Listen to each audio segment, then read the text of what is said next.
equipment is critical heat flux apparatus. So this is our main test section. In this section we will first fill up the water up to 70 to 75% of its volume. Okay. Now you can see a heater is installed inside the bath.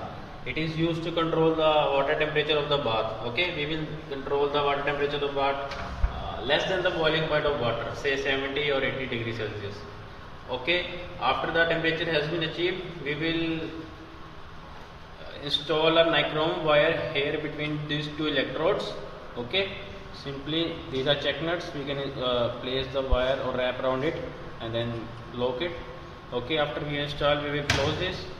Now what we have to do is we have to give voltage to this heater. Okay, now the wire will start getting heated up. It will directly start boiling the water inside this chamber. So we will keep on increasing the voltage. There will come a point when this nichrome wire will break down. It will be because of too much heat or current through that nichrome wire, and we have to note down that voltage and current at the point which the nichrome wire breaks.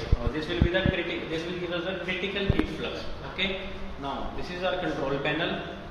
Switch ons from the here. This is voltmeter and ampere meter. That will indicate the voltage and the current drawn by the nichrome wire heater.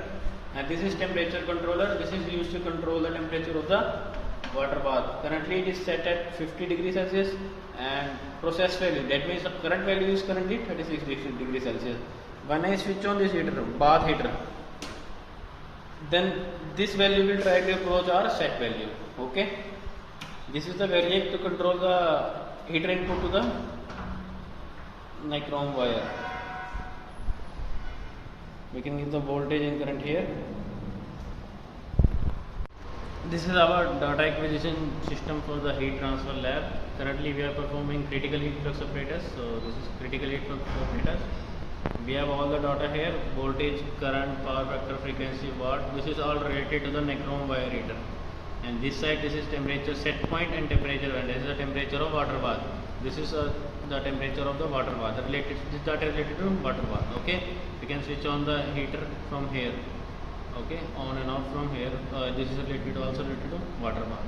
Okay, and on this side, these are the temperature couplers, and we can install the required temperature sensors in the previous panel to this evolution system. You can see the T1, T2, T3 nomenclature is also given. This one is the cable. If we need to connect the system to the PC or laptop, we can connect using this cable, and we can run the experiment on the LabVIEW software. All the data logging and data controlling can be done using LabVIEW software. Thank you.